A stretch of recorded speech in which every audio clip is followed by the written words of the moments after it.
a liberar! ¡Déjate un tiro solo, perro!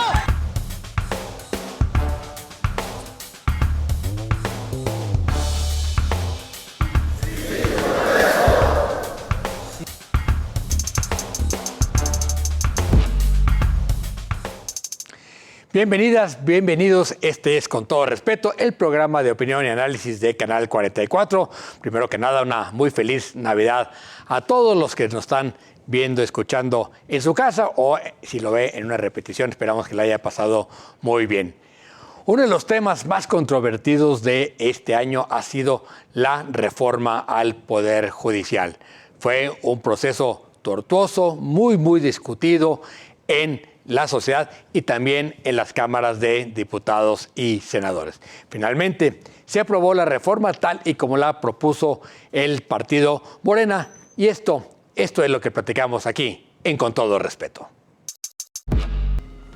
Bueno, pues ahí está, en este momento está en pleno el debate en el Senado.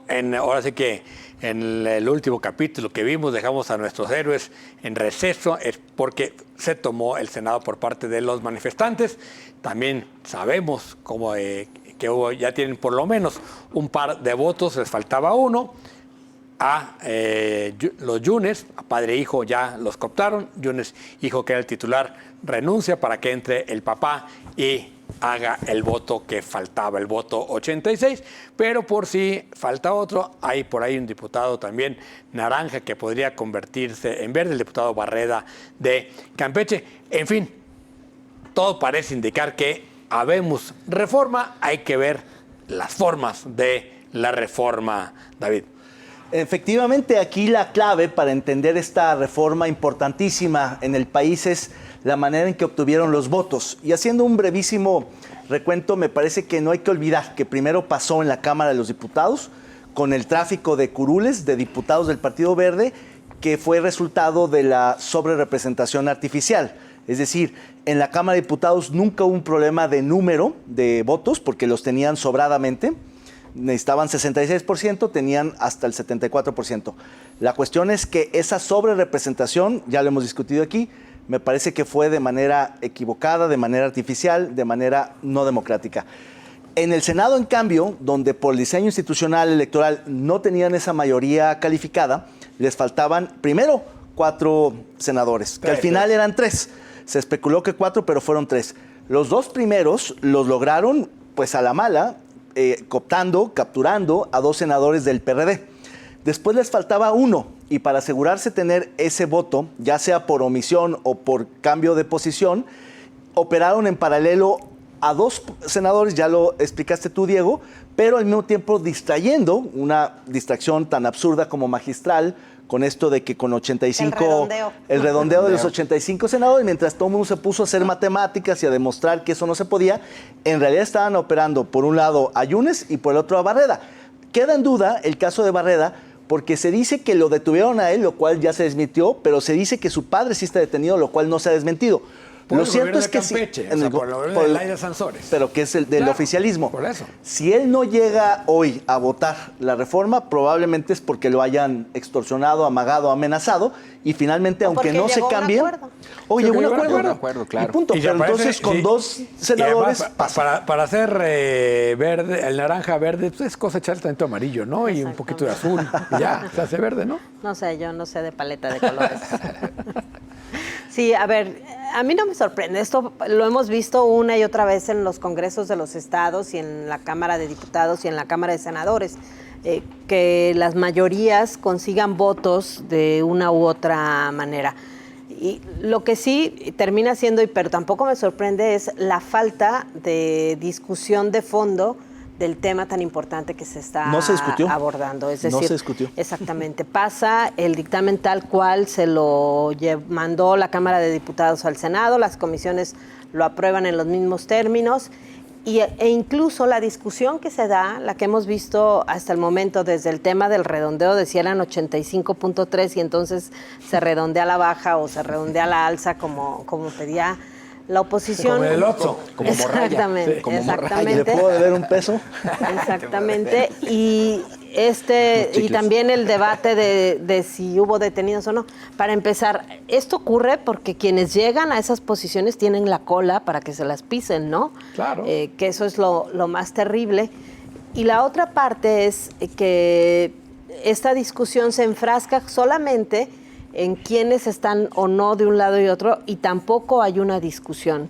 Luego, no se toma en cuenta la propuesta que lanza la Suprema Corte de Justicia de la Nación, que trata, pues ahora sí, como de admitir que el Poder Judicial no funciona y que hay desde adentro una propuesta para hacer lo que funcione, pero todo, y no es porque se lo haya dicho una senadora de que ya era demasiado tarde, pero sí lo que me parece es que se dejó avanzar demasiado por parte de la Corte. La Corte debió ejercer de alguna manera ese derecho a ser uno de los 3 poderes de este país, ¿no?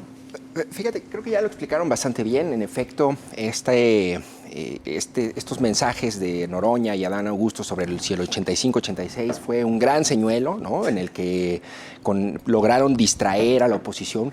Por un momento, así como hace algunos meses antes de la elección, llegaron a hablar del fenómeno Xóchitl, que había por fin irrumpido una candidata, ¿no?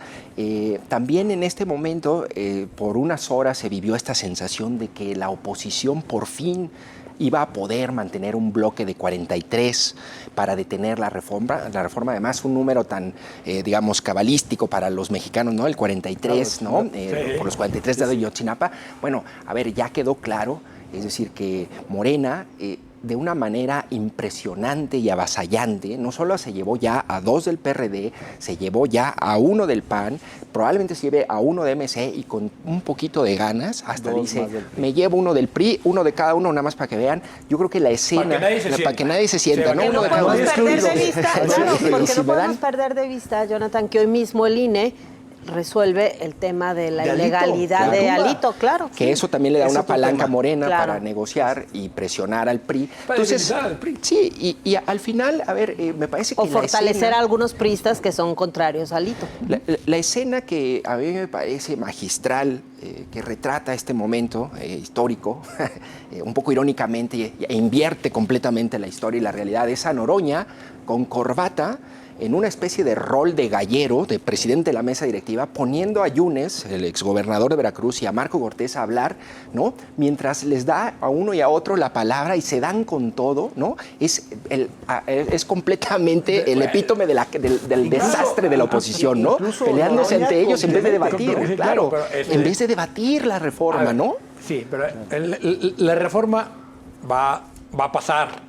Ya es mañana, claro. ¿no? Eso ya pasó, no se le va a tocar una coma, como bien dice el presidente, ¿no? La pregunta, y Sonia, tú que eres abogada, es ¿cómo se opera esto? O sea, ya a la hora de agarrar esta reforma... Cosa, me recuerda mucho una nota que publicamos en Milenio por allá en 2014 del alcalde de Tonaya, que dijo que llevaba 50% de avance en la remodelación de la plaza municipal. Demolió la plaza, era la mitad, y ya no tuvo dinero para volverla a hacer. Eso me parece exactamente, me parece que eso es exactamente. Yo creo que ese es el avance del Poder Judicial. Tenemos 50% de avance, había que dinamitarlo para acabar con lo terrible que es, a lo mejor sí. El tema es cómo reconstruyes después de dinamitarlo. Y le toca a Claudia Sheinbaum, sin presupuesto, construir un Poder Judicial que además está absolutamente, digamos, encabronado. Sí, y aparte yo quisiera un poco enfatizar el papel de la oposición, es decir, ¿por qué no entienden que llamando a la histeria, diciendo que la autocracia, que la dictadura, así no le van a ganar a Morena? Había que aceptar desde un inicio la innegociable, que era el voto popular, y desde un principio empezar a hacer todos los ajustes a la reforma para poder llegar a un documento. Claro, no hay discusión de fondo. Esa no se la vas a ganar. Yo no estoy tan seguro que la oposición, habiendo concedido el tema de la elección de los jueces, que es la parte más litigiosa, más controvertida, pero por eso, ¿concedes eso a cambio de qué? Porque tampoco quisieron aceptar entrarle a otros temas. Yo sé que en algún momento se planteó por la Corte y por algunos abogados y juristas discutir otros temas de fondo y no. realmente creo que no hubo disposición ni diálogo de ninguna de las Yo los vi partes. desarticulados. Es decir, una piña que hace 8 meses pudo haber hecho el planteamiento con las barras de abogados, con la oposición. O sea, claro que había oportunidad. Lo que pasa es que cuando la presenta el presidente el 5 de febrero, nadie pensó que fuera a tener mayoría constitucional y nadie la tomó en serio, ¿no? Una vez que la tienen el 2 de febrero, empiezan a preocuparse, el 2 de junio, perdón, y a partir de ahí ya el presidente dice, ¿para qué? No los necesito, ¿no? Entonces me parece que ahí sí, digamos, les ha ganado una tras otra, nos ha ganado una tras otra el presidente. Nunca hubo disposición del oficialismo para discutirla en ningún término. Que no, Entonces sí, creo que era... Pero la estrategia de la oposición es muy mala.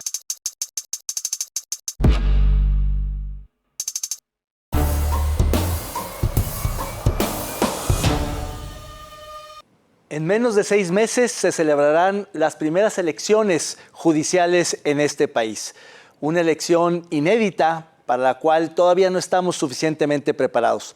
La responsabilidad recaerá en el Instituto Nacional Electoral, que ha solicitado 13,000 millones de pesos, incluso más presupuesto que para organizar las elecciones constitucionales del año 2024, y ha pedido también más tiempo, una prórroga para poder organizar unas elecciones que todavía son más inciertas que seguras. Lo cierto es que el INE probablemente no reciba más recursos ni le den más tiempo y tendrá que organizar una elección que nadie sabe cómo sucederá. Lo único que sabemos es que tanto la Cámara de Diputados como el Tribunal Electoral le han ordenado que sí o sí saque esta elección para elegir a jueces, magistrados y ministros de la Suprema Corte de Justicia de la Nación.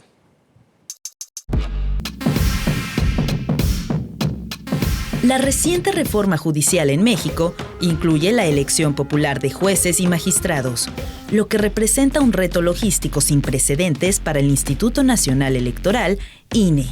Este proceso previsto para las elecciones de 2025 involucrará la selección de miles de candidatos a nivel local y federal, requiriendo una amplia infraestructura electoral similar a la de las elecciones generales.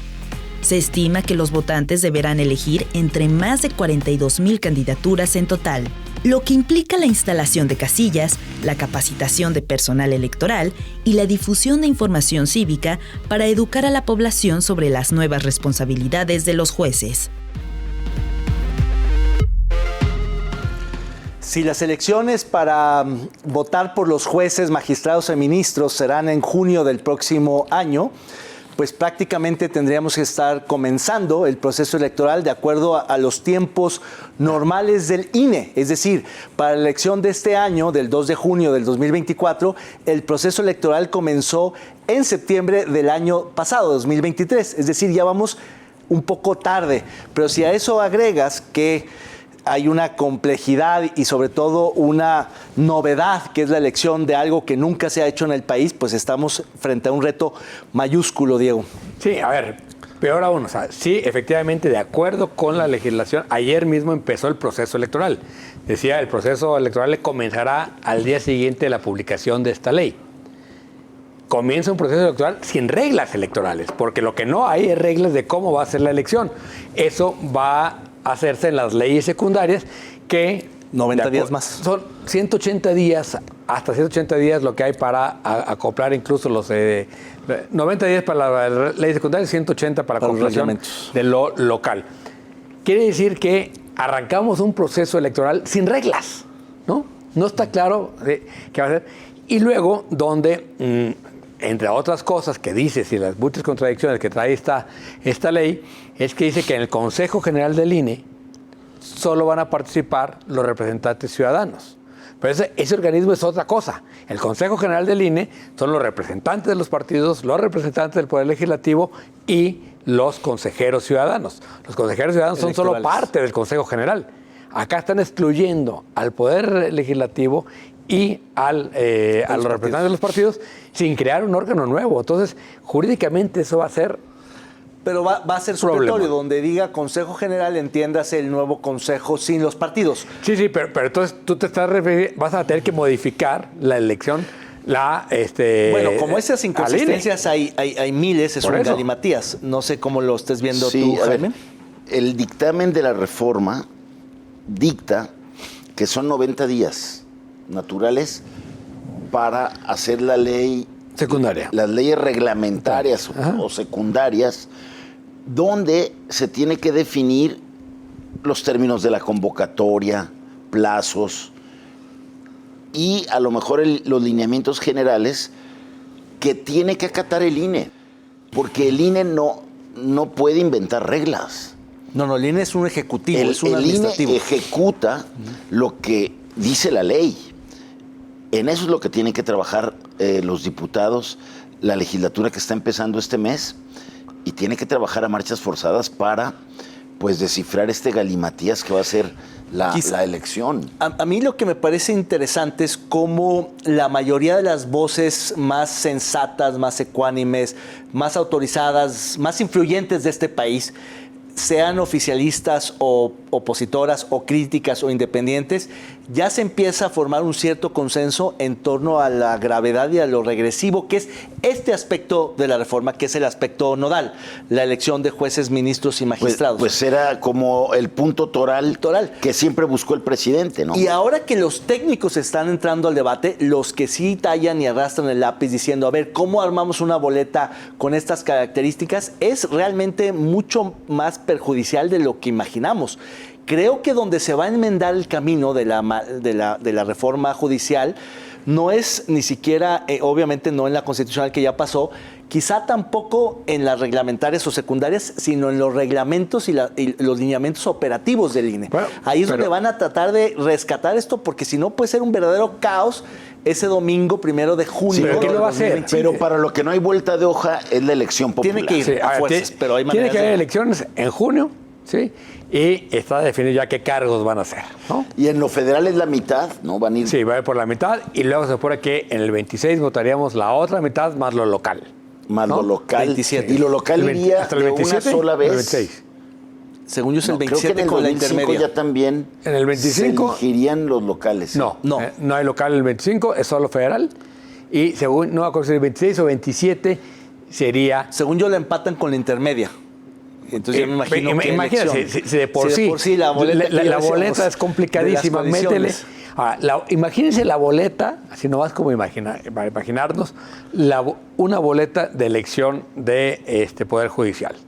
Son 240 y tantos cargos, alguien calculó, nada más la mitad, que se votaría el 25, y donde hay 3 candidatos propuestos por la presidencia, 3 por el Poder Judicial y 3 por el Poder Legislativo. Entonces tú tienes 9 opciones por 247 cargos. ¿Te van a dar 247 boletas? Claro, porque para explicarle al auditorio, el asunto es que si tú resides, digámoslo así, en la sección electoral 328 del municipio de Guadalajara, la jurisdicción que te afecta es enorme, porque ahí se traslapan muchas capas judiciales y por tanto tú podrías estar votando por jueces, por magistrados, por ministro, es decir, te va a tocar... ¿Vas a votar por planillas o vas a votar uno por uno? Yo creo que en esta parte que dices, donde los que están a favor y en contra están como tratando de hacer un consenso para cuidar lo más que se pueda al futuro poder judicial de este país, pues yo creo que en lo que tienen que poner mucha atención es en estos comités que van a ser los filtros. Claro, ahí está la clave, para por supuesto. Ver quién sale y quién se mete la boleta. Creo que si esos comités, la 4T, quiere seguir manipulando e imponiendo. ¿Tú crees que quieran? Imponiendo todo eso, esto ya no va a tener de remedio. Los que conocen bien como esta intríngulis electoral, dicen que el tema es los filtros para llegar a la boleta, sí, como un poco los filtros que han ocurrido en otras partes, que es la tómbola, por ejemplo, cuando todos son de un lado, como fue el caso de los últimos consejeros electorales del INE, cuando todos son afines a la 4T y sorteas, pues te va a salir uno afín, ¿no? A la 4T. Los filtros aquí tienes uno solo que no es, digamos, afín al oficialismo, que es los candidatos que proponga el Poder Judicial. Pero 2/3 partes serán afines pero al aún oficialismo. Los que proponga el Poder Judicial sí tienen que pasar por el filtro. Todos tienen que pasar por ciertos filtros de requisitos. Pero sí, o sea, el primer requisito es que hayas sacado 8. Ya. Y 9 en la materia que quieras participar, ¿no? Ridículo, Es de ridículo porque, bueno, si eres de la Universidad Patito vas a llegar con puro 10, ¿no? Segundo, que tengas que pasar los filtros. Y tercero, ¿sí? Ya sobre esos filtros, la presidencia propone 3, el Poder Judicial 3 y el Poder Legislativo 3. ¿Por quién van a votar? Pues por lo que le digan, vote por los que proponga la presidencia. Claro, nadie va a conocer a nadie. Nadie va a conocer a nadie. El que propone es por el que estás votando. Estás votando por la propuesta del presidente. Por el origen de la propuesta. Por el origen de la propuesta. Y eso me parece que va a distorsionar absolutamente todo. Ahora, yo creo que en la boleta no tendría que ir, lo propone la presidencia. No, es que sí va a ir, es que sí va a ir. Así ya está plasmado. Así está. Y es que pusieron tantas letras chiquitas en la Constitución, en el dictamen, que es increíble lo abultado de la reforma para la Constitución. Todo eso se puede después desdoblar y decantar de cierta manera en las reglamentarias y lineamientos para que sea una boleta más amigable, más entendible, más legible. Porque si no, puede ser un embrollo. Ya lo discutíamos acá. Con las coaliciones, escrutar los votos fue un desastre. Ahora imagínate escrutar este tipo de nombres. Lo lógico sería que son 9 tienen. candidatos por cada puesto, cargo a elegir, que son 200 y pico. Entonces, tú deberías tener 247 boletas, porque estás eligiendo 247 cargos distintos. Que te afectan, porque ¿no? son tu jurisdicción. Sí, o sea, desde el ministro de la Corte hasta el juez de distrito. Sí, el juez de distrito de lo penal, de lo administrativo, de lo mercantil, de lo civil. Y luego los diferentes salas regionales, ¿no? Las salas sí, es un galimatías. Es algo de una complejidad inusual. ¿Qué va a pasar? Como dice Diego, el votante, el elector, va a decir, pues yo me voy a ir por los candidatos del color gris o por los que proponga el presidente o por los que vi anunciados con tal logotipo, porque todavía tampoco está definido cómo van a hacer campaña, cómo se van a financiar, cómo se van a regular, cómo se van a fiscalizar. No hay campañas. Bueno, hay una suerte de promoción. Sí, pero puedes promover sin dinero. ¿Qué es eso? Bueno, pero en este país se han violado los topes de campaña sistemáticamente. Entonces, cuando hay esos topes, ahora imagínate ahí cuando estén haciendo campaña, claro que sí. Entonces van a violar la ley sistemáticamente, ¿no? No, ahora los tiempos o los servidores de la nación van a pasar, van a recogerte, van a llevarte y vote por estos. Los tiempos oficiales en medios de comunicación.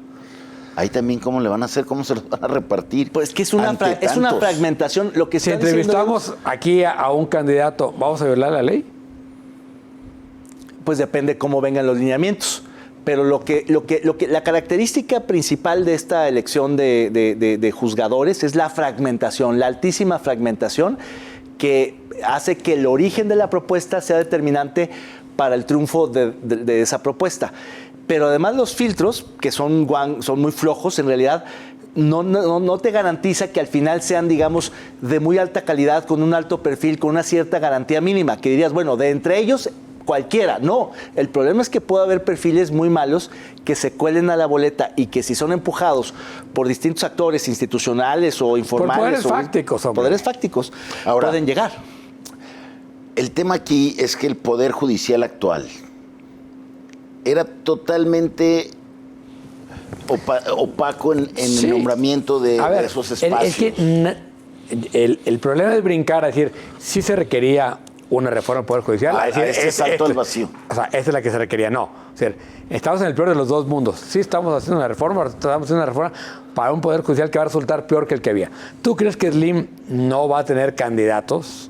Algunos se van a proteger, los jueces mercantiles los va a cuidar, o alguno de esos que te importe. O sea, sobre todo los magistrados.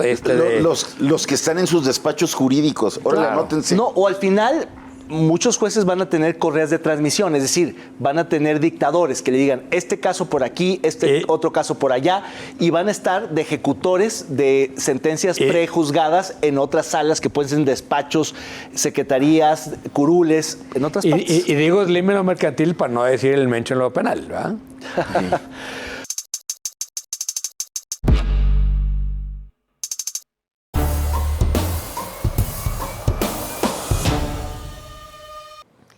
Bueno, y otro tema polémico a lo largo de este año fue la iniciativa que se presentó a petición del expresidente López Obrador para la desaparición de algunos órganos autónomos, el Instituto Nacional de Acceso a la Información, Transparencia y Protección de Datos Personales, el Coneval, el IFT, es decir, una serie de organismos que realizaban de manera autónoma algunas funciones especialmente de vigilancia. Finalmente, el Congreso de la Unión respaldó esta desaparición y hasta ahora no ha quedado claro cómo es que se suplirán esas funciones. Según las autoridades, tanto del gobierno anterior como del actual, estas pueden realizarse desde la administración centralizada.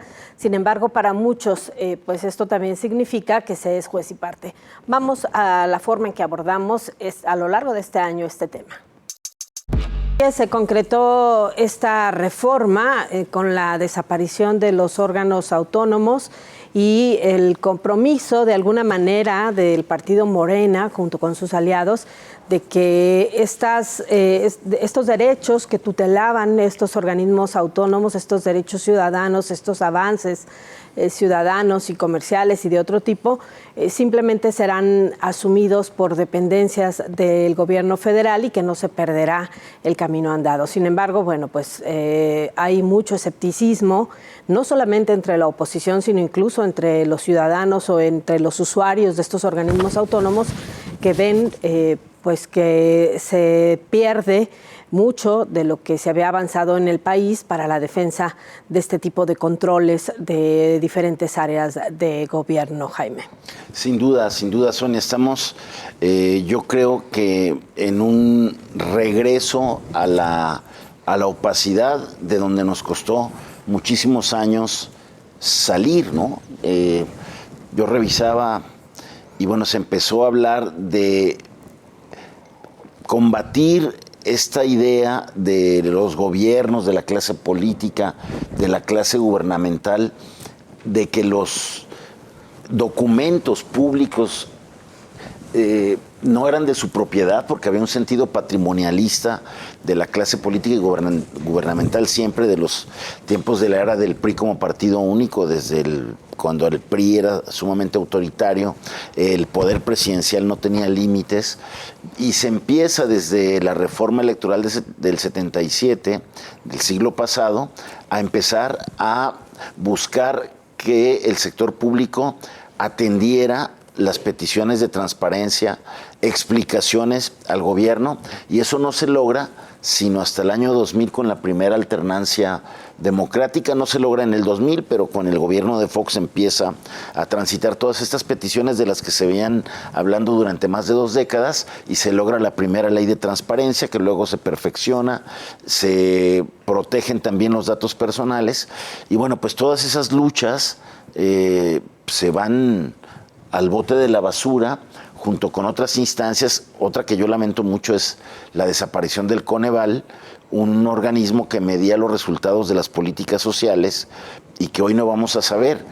Y el hecho que la presidenta diga que todos esos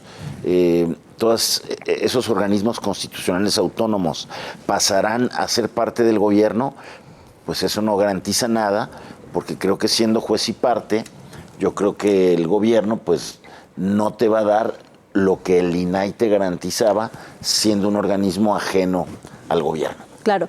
El argumento de las autoridades, Jonathan, es que se trata de obligaciones previstas para las autoridades, ¿no? Pensando en la transparencia, que es con lo que estamos los periodistas más familiarizados, que es una obligación de todas las dependencias ser transparentes, y entonces que no tiene sentido tener una institución que haga cumplir esas obligaciones. Sin embargo, en la práctica, cada vez se vuelve más necesario, ¿no? Cada vez nos encontramos con más opacidad, con más obstáculos. Ha sido un camino más bien desandado a lo largo de los últimos años.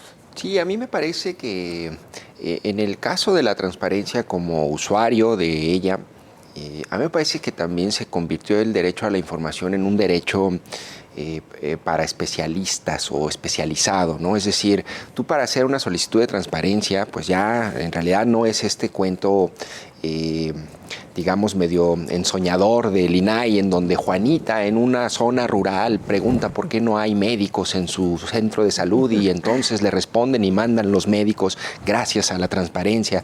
Tampoco es que con estos organismos y con la transparencia como la que tenemos, pues se haya disminuido la corrupción, ¿no? Es decir, esta idea de que más transparencia igual a menos corrupción, no, pues al contrario, es más, ¿no? Claro. Entonces, a ver, creo que sí ameritaba una reflexión, un alto en el camino y decir, a ver, ¿qué estamos haciendo con estos organismos? ¿Cómo vamos a garantizar los derechos, el derecho a la información? Se ha hiperburocratizado, ¿no? Yo creo que los funcionarios, es el ¿no? Más sí, importante, ¿no? Y creo que los funcionarios han encontrado cada vez más recovecos para no responderte, ¿no? Es decir, cada vez saben torcer mejor la ley y yo estoy convencido de que cuando una dependencia no te quiere dar una información, no te la va a dar. Ni con el INAI. Ni con el INAI, sin él. Imagínate sin el INAI. Incluso recordemos, por ejemplo, que Aristóteles Sandoval, el exgobernador priista, contrató a uno que había sido consejero de transparencia, no para que le dijera cómo cumplir con la transparencia, sino para cómo no cumplir con la transparencia. Claro. Lo primero que hizo este funcionario cuando llegó fue tumbar una plataforma que era maravillosa, que se estableció con el gobernador más transparente que hemos tenido, Emilio González Márquez. Válgame. Sí, da risa, pero es así. Que era el presupuesto tal como se iba gastando. Conforme se emitía un cheque, claro, ese cheque se veía reflejado en este presupuesto. Era una herramienta que tenía Emilio. Rebasaba las obligaciones de transparencia, es cierto, pero este funcionario de transparencia, lo primero que hizo cuando llegó fue tumbar esa plataforma. Sí, es increíble. Decir, sí, claro. A ver, esto que planteas, Jonathan, me parece muy interesante y yo lo pensaba y lo reflexionaba. No hubo marchas, el INAI no se toca. Claro, claro. Como el INE no se toca. Claro. ¿Qué quiere decir? Que ¿cuánto duró el INAI si se empezó a funcionar en el 2003? Pues 20 años. Pero es porque los partidos políticos se metieron al tema del INE. 20 años. Pero vamos, del INE. Estos 20 años de existencia del INAI no fueron suficientes para que el ciudadano valorara, claro, la utilidad que le representaba al ciudadano la existencia del INAI. Se volvió un poco cosa de periodistas, cosa de políticos para golpearse entre ellos, ¿no? Sí, claro. De pocos periodistas. La verdad es que el porcentaje de periodistas que usan la transparencia es bajísimo. Y fíjate que yo tengo la teoría de que hay un pedazo del pastel, ¿no? Que no te lo va a garantizar ni el INAI ni la dependencia. Es decir, hay una parte de la información sensible que no te la va a dar la dependencia, y hay otra gran parte del pastel inocua, que es información inocua, que no representa ninguna problemática, que esa te la puede garantizar el INAI, claro, o cualquier funcionario. Es decir, las nóminas ya está, digamos, esperemos, ¿va? Ya está como asumido que las nóminas pues no es una cuestión problemática porque aunque luego hay dobles nóminas. Claro, sí, claro, que te digan sí, cuáles son las dobles nóminas o claro, si tienen dobles cargos. Pero a ver, por poner un ejemplo, ¿no? El tema de los cuerpos rezagados en el Instituto Jalisciense de Ciencias Forenses, que fue una lucha que se tuvo que librar ante el organismo garante. ¿Por qué? Pues porque el Instituto Jalisciense de Ciencias Forenses decía que era información reservada, un tema que es tan importante y que el organismo garante, que es el ITEL, claro, terminó resolviendo que se trataba de estadísticas, que no afectaba los procesos y que tenía que entregar la información, ¿no? Entonces, sí hay esos datos que son muy importantes y que si no tienes un organismo que garantice el acceso a esa información, no la vamos a tener. Ahora, a lo que voy es, ¿cuál es la narrativa, la justificación de la 4T para quitar estos 6 órganos constitucionales? ¿Son fifís, son conservadores, son caros, se dilapida el dinero? Claro que había que hacer una revisión. Sí eran organismos aburguesados, lo eran. Sin embargo, con eso tratan de justificar una visión del nuevo régimen al que le estorban estos organismos constitucionales que habían sido producto de luchas de muchos años, de muchas organizaciones, casi todo de la ciudadanía, de organismos de la sociedad civil, por acotar el poder presidencial omnipotente que teníamos y que era fruto y que producía muchísimos abusos.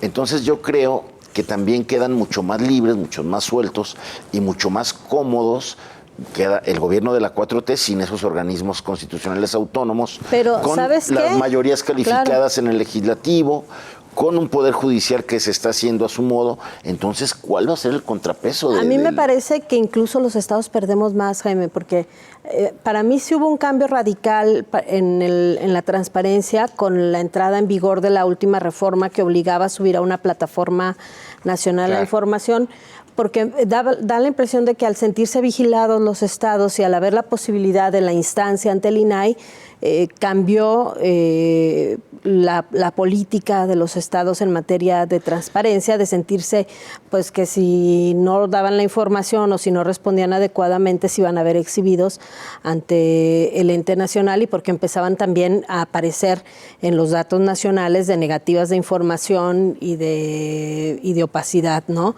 Entonces, y además porque son evaluados, aunque ellos paguen sus evaluaciones y sean bien tramposas.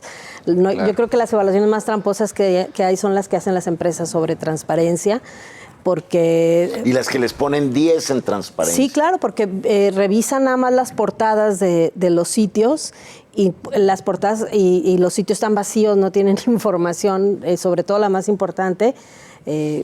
Y bueno, pues por ejemplo a Jalisco lo evalúan siempre bien en términos de manejo de dinero, en términos presupuestales, porque publica el presupuesto, pero luego cómo se lo gasta y los detalles del gasto no están, y entonces sale evaluado muy bien porque publica el periódico oficial.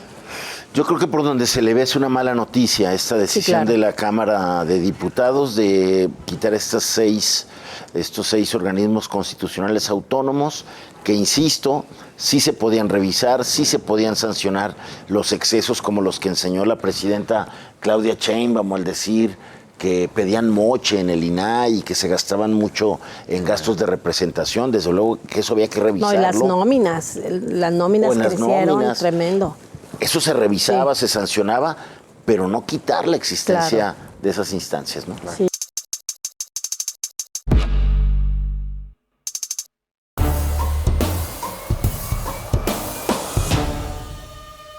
El ministro Juan Luis González Alcántara propuso que se echara para atrás la reforma judicial en un proyecto que discutía de fondo si era constitucional o no esta modificación al proyecto. Sin embargo, en el proceso de discusión, uno de los ministros, el que daba el voto número 8, Pérez Dayán, dijo: yo siempre he votado en contra de que la Suprema Corte sea el legislador final. Argumentó por qué no, y con eso se cayó completamente la posibilidad de echar para atrás la reforma judicial. Esto es lo que vimos, lo que discutimos en los programas de esos días aquí en Canal 44.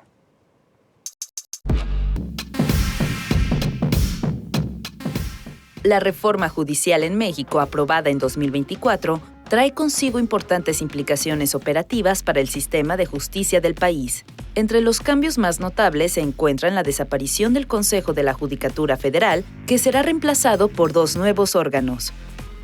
El órgano de administración judicial, encargado de la gestión administrativa, y el Tribunal de Disciplina Judicial, que supervisará y sancionará las conductas de jueces y magistrados.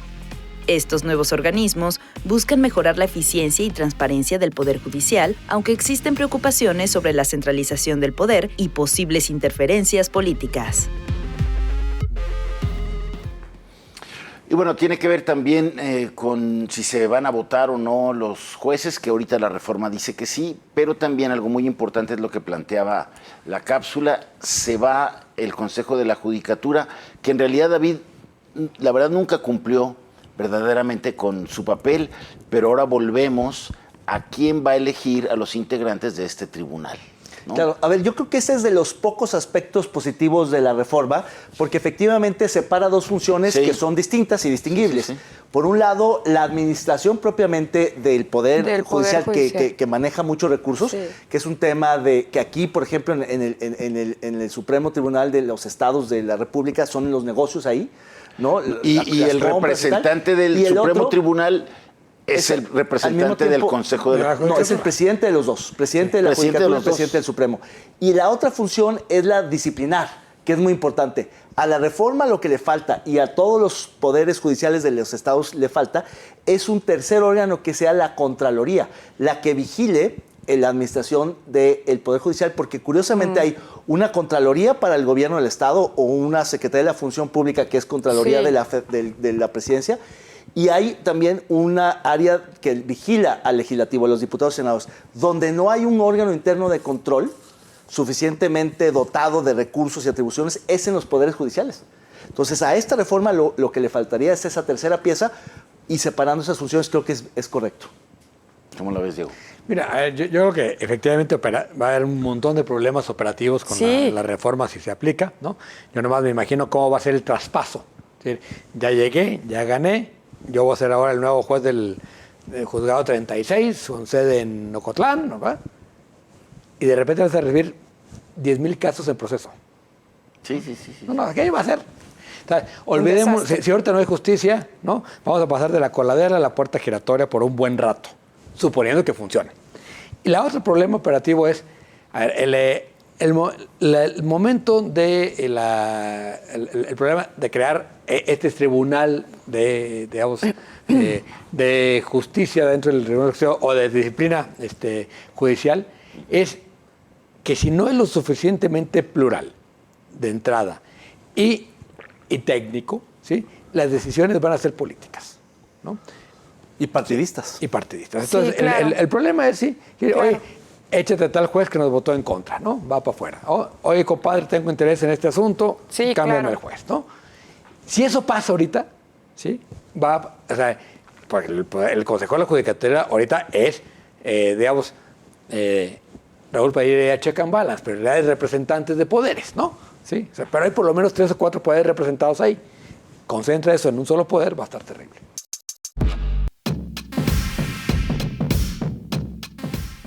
El ministro de la Suprema Corte de Justicia de la Nación, Juan Luis González Alcántara Carrancá, presentó un proyecto que propone invalidar parcialmente la reforma judicial promulgada el 15 de septiembre de 2024. Este proyecto sugiere anular la elección por voto popular de jueces y magistrados federales, argumentando que no garantiza las condiciones mínimas de seguridad jurídica en un sistema democrático. Sin embargo, avala la elección popular de ministros de la Suprema Corte de Justicia de la Nación y magistrados del Tribunal Electoral del Poder Judicial de la Federación. La propuesta también rechaza la figura de jueces sin rostro y la creación de comités de evaluación para seleccionar candidatos a cargos judiciales. El Pleno de la Suprema Corte de Justicia de la Nación discutirá este proyecto el martes 5 de noviembre de 2024.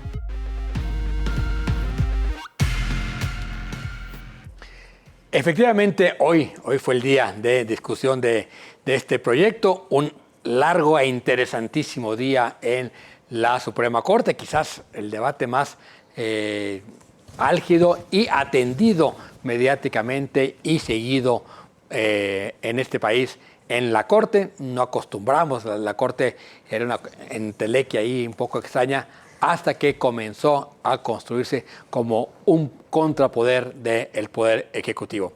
Hoy se discutieron 3 cosas. La primera es si los partidos tenían o no posibilidad de ir en contra de una reforma constitucional. Se decidió que sí. Luego se discutió si era procedente con 8 o con 6 votos, es decir, se requería una mayoría calificada o con una mayoría simple podían echar para atrás una reforma de este tipo porque lo estaba promoviendo. Era una propuesta de la propia Corte, se decidió que necesitaban los 8 votos y luego ya cuando se decidió si se iba a discutir el proyecto de Juan Luis González Alcántara Carrancá, el ministro Pérez Dayán no acompañó al bloque de los 8, con lo cual quedó desestimada ya esta reforma, Sonia. Sí, a mí me parece que la discusión jurídica que dan hoy los ministros fue súper interesante y que era además lo que se necesitaba en torno a la reforma al Poder Judicial. Podemos estar o no a favor de cómo se resuelve por parte de la Corte, que no va a revisar la reforma al Poder Judicial, pero me parece que esta discusión era muy importante que se diera. Como bien mencionas, Diego, primero resuelven si los partidos políticos pueden ir a la acción de inconstitucionalidad en virtud de que los partidos están representados ya en el Congreso, tienen un voto, un peso específico y ahí tomaron una decisión, ¿no? Ya sea a favor o en contra. Los ministros deciden por mayoría que sí, que los partidos políticos tienen la atribución de ir a la acción de inconstitucionalidad. Luego viene este debate sobre cuántos votos que requirió incluso un receso. La ministra Piña dijo, estamos cansados, no estamos revisando como deberíamos un tema tan importante, toman un receso, que me parece que también fue un espacio para discutirlo fuera de cámaras. Y ahí hay una clara división. 6 ministros deciden que sí, que se requiere, que es mayoría calificada, es decir, 8 votos, y 5 ministros votan a favor de los 6, incluso ministros que estaban a favor de entrar a la discusión de fondo del asunto deciden que se requería, por la importancia de una reforma constitucional y por otras resoluciones que se habían emitido antes, se requerían los 8 votos. Y entonces ya cuando se va a la decisión de si procede o no procede que la Corte revise una reforma constitucional, es cuando pues ahí ya no les alcanza la mayoría calificada a quienes estaban a favor del proyecto del ministro Pérez Dayán y ya ni siquiera le entran a la revisión de fondo de este proyecto de sentencia. Simplemente pues no se alcanza, se desestima. Todavía hay otra discusión sobre si se declaraba válida o no válida, que es muy importante también porque eso significa que no le cierras la puerta a otras acciones de inconstitucionalidad o a otras incluso controversias constitucionales cuando se trate de reformas a la Constitución, sino que dejas esa posibilidad de que se siga discutiendo, ¿no? Jaime, ¿cómo lo viste? A ver, ¿se cumple el escenario más favorable para la 4T? O sea, hoy se resignifica lo que decía la presidenta de, a ver, espérense, vamos a ver la votación, ¿no? Como que traía información privilegiada, nunca le quiso entrar mucho al debate, aunque la presidenta siempre dijo, no tienen por qué discutir, si hay un riesgo en el país de entrar a una crisis constitucional es su responsabilidad por estar discutiendo lo que la ley no les permite, en fin.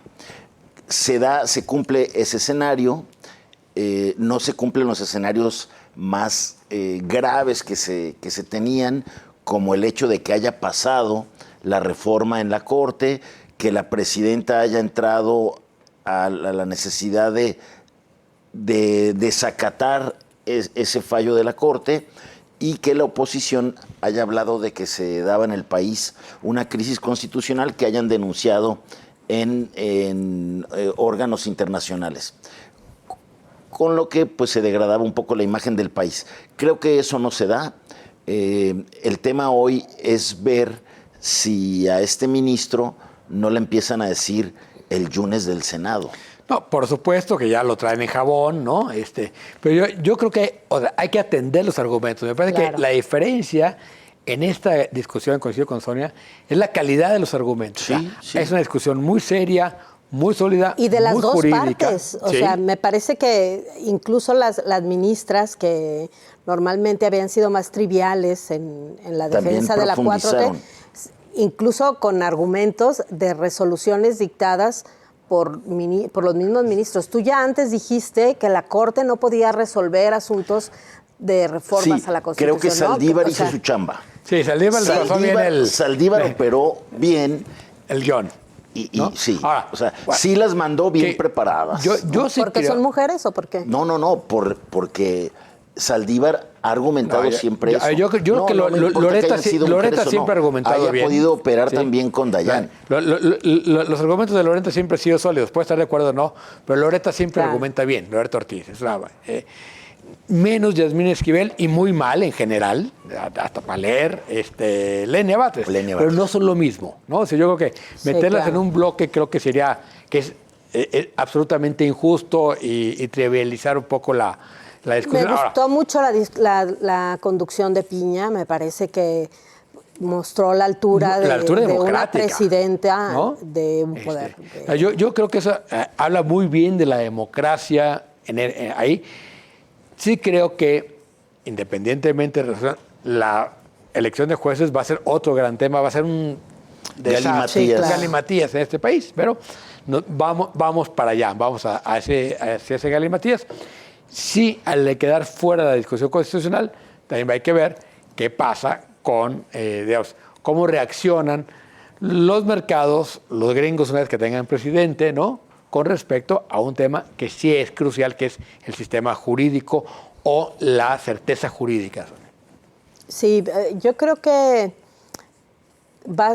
o sea, por supuesto que el país se va a meter en un lío, que era lo más complejo de la reforma. A mí me parece que incluso la discusión de la Corte era necesaria para darle fundamento jurídico, ¿no? A favor o en contra o como fuera. Sí. El problema es lo que viene. Yo estoy de acuerdo contigo, Diego. O sea, me parece que, para empezar, cómo se está conformando el tema de los comités que van a hacer las evaluaciones, ¿no? Totalmente. Ya desde ahí, claro, aunque también, si revisamos para atrás, el esquema de selección que había antes tampoco es mucho mejor que eso.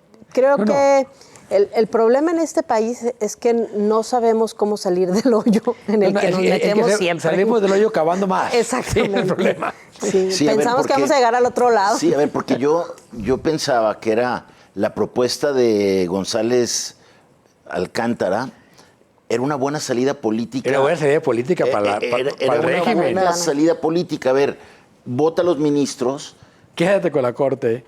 vota a los ministros, ¿no? Y- Pero vamos haciendo más, con más tiempo, más detallado, más organizado. Y fortaleciendo la carrera judicial. Lo de los jueces, Claro. vamos viendo quiénes son los corruptos. Que incluso parecía hasta un guiño, ¿no? Con la... Exacto. Ineptos, vámonos. Con el Me gobierno, parece que era claro. una buena salida política. Si hubiera quedado con la elección de ministros y del nuevo órgano de justicia interna o El tribunal. de disciplina, ¿no? Se hubieran echado a todos los corruptos, ¿no? Y hubiera empezado un recambio de jueces y magistrados. Pero lo que yo creo que lo que pasó es que los operadores políticos de las cámaras, ahora pues, Adán Augusto, Sí. el mismo Monreal, ellos ya se vieron eligiendo jueces y magistrados y siendo el nuevo poder tras el trono del Poder Judicial. Ese es el claro. problema. Sí. A ver, entonces, creo que no se dio la 4T esa oportunidad. Gana el tema en la Corte hoy. Un poco, es un escenario que yo creo que la presidenta ya veía venir y hoy creo que tienen un gran problema de cómo van a resolver la elección de jueces y magistrados. Que ya hoy salió la convocatoria, por cierto, ¿no? Sí. Hoy se lo la convocatoria. Esto ya arrancó, como es ahí, esto no lo para nadie. Pero bueno.